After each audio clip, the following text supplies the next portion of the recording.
Assalamualaikum warahmatullahi wabarakatuh. Izin memperkenalkan diri, nama saya Delvia Fitri, NPM 2011080459. Di sini saya akan menyampaikan hasil laporan yang saya buat untuk memenuhi tugas mata kuliah studi kasus anak dan remaja dengan dosen pengampu Bunda Eka Ramadhani MGZ. Judul laporan yang saya buat adalah studi kasus pada kenakalan remaja dengan permasalahan yang dibahas adalah peserta didik yang suka membolos di sekolah. Bab 1, latar belakang. Kenakalan remaja dapat terjadi karena banyak faktor seperti pergaulan dengan teman sebaya dan pengaruh dari lingkungan temannya. Berinteraksi setiap hari serta pengaruh dari dalam dirinya sendiri. Pada masa ini remaja mengalami perubahan pada pertumbuhan dan perkembangannya. B. Pengertian kasus yang dibahas. Membolos adalah pergi meninggalkan sekolah tanpa alasan yang tepat dan tanpa izin terlebih dahulu kepada pihak sekolah. Perilaku tersebut adalah siswa yang pergi meninggalkan sekolah tanpa sebuah alasan tertentu dan menghilang tanpa sebab di saat sekolah sedang berlangsung. Dikutip dari Wacana Willis 2010, kenakalan remaja disebabkan karena kegagalan mereka dalam memperoleh pergaulan dari masyarakat di mana tempat mereka tinggal. Salah satu bentuk kenakalan remaja yang berada di sekolah yaitu perilaku membolos. Di setiap sekolah terdapat banyak siswa dan pastinya setiap sekolah mengalami perilaku membolos tersebut. C. Tujuan identifikasi kasus. 1. Mengetahui dan mengenal latar belakang pribadi siswa yang suka membolos. 2. Mengetahui faktor-faktor penyebab siswa membolos. D. Sasaran studi kasus. Peserta didik yang berhari-hari tidak masuk sekolah, peserta didik tidak masuk sekolah tanpa izin, dan peserta didik sering keluar pada jam pelajaran tertentu. E. Metode pengumpulan data. Adapun teknik pengumpulan data yang digunakan dalam penelitian ini adalah dengan wawancara, observasi, dan dokumentasi. Wawancara adalah sebuah dialog yang dilakukan oleh pewawancara untuk memperoleh informasi dari terwawancara. Observasi sebagai teknik pengumpulan data mempunyai ciri yang spesifik bila dibandingkan dengan teknik yang lainnya, yaitu wawancara dengan kuesioner. Kalau wawancara dan kuesioner selalu berkomunikasi dengan orang, maka observasi tidak terbatas dengan orang, tetapi juga objek-objek alam yang lain. 3. Dokumentasi. Teknik ini digunakan untuk memperoleh data mengenai subjek penelitian. Metode dokumentasi yang mencari dan mengenali hal-hal atau variabel yang berupa catatan, transkrip buku, surat, kabar, majalah, prasasti, dan lainnya. Bab 2. A. Analisis. Program layanan bimbingan siswa ini dilakukan untuk membantu siswa, kasus, dan pemecahan masalah yang dihadapi. Untuk mencapai tujuan tersebut, praktik berusaha mengumpulkan informasi sebanyak-banyaknya dalam sebagian tambahan dan pelengkap. B. Diagnosis.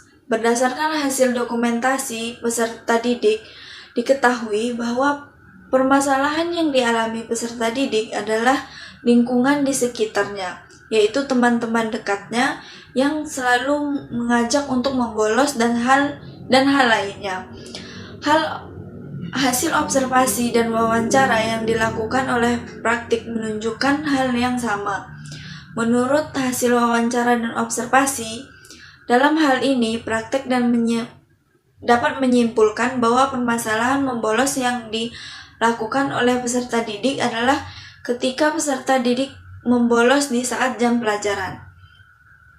C. Prognosis. Langkah selanjutnya yang ditempuh setelah melakukan diagnosis permasalahan siswa adalah memperkirakan jenis bantuan yang akan diberikan.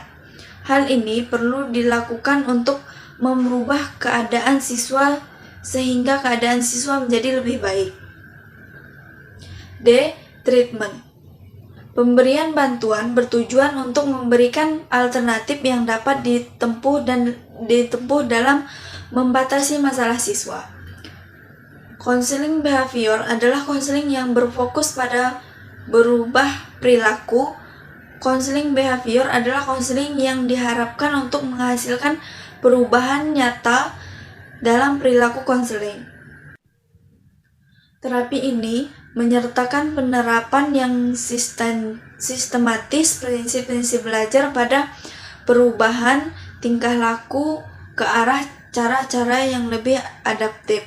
Alasan penggunaan konseling ini adalah dengan menggunakan konseling behavior akan mempengaruhi pola pikir siswa untuk tidak melakukan perilaku yang menghambat proses belajar di kelas. Perilaku itu akan merugikan diri dan juga orang lain. Jika pola pikir siswa dapat diubah untuk tidak melakukan perilaku kenakalan remaja, selanjutnya akan pengaruh kepada perilaku siswa untuk melakukan tindakan yang mendukung proses belajar mengajar. Pendekatan behavior ini digunakan untuk melakukan kegiatan psikoterapi yang bersumber pada aliran behavior. Follow up. Tindak lanjut adalah usaha yang ditempuh untuk memantau perubahan siswa setelah melakukan bantuan dalam memecahkan masalah. Tindak lanjut yang dilakukan adalah terus memantau perkembangan siswa dengan mengobservasi tingkah laku pada saat melaksanakan bantuan serta dengan mengadakan wawancara dengan siswa secara langsung, teman siswa, serta guru dengan bantuan layanan studi kasus yang diberikan. Diharapkan terjadi perubahan yang positif pada siswa sehingga timbul motivasi untuk memanfaatkan waktu seefektif mungkin untuk belajar dan dengan tekun, dan diharapkan siswa dapat lebih aktif dalam diskusi kelas. Sehingga hal ini juga dapat meningkatkan prestasi siswa di sekolah selama proses bantuan dilakukan oleh menunjukkan adanya perubahan yang positif dari dalam diri siswa.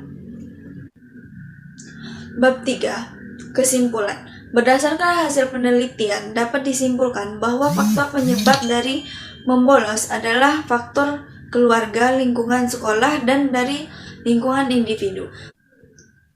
Keluarga yang keadaannya kurang baik sehingga membuat anak remaja membolos, dan lingkungan sekolah yang kurang baik dan membuat anak remaja terus terjerumus ke dalam hal yang negatif.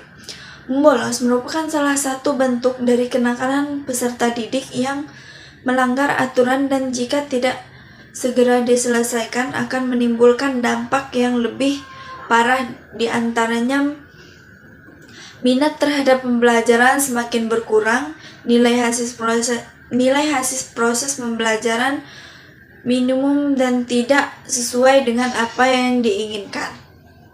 Sekian yang dapat saya sampaikan. Saya akhiri. Wassalamualaikum warahmatullahi wabarakatuh.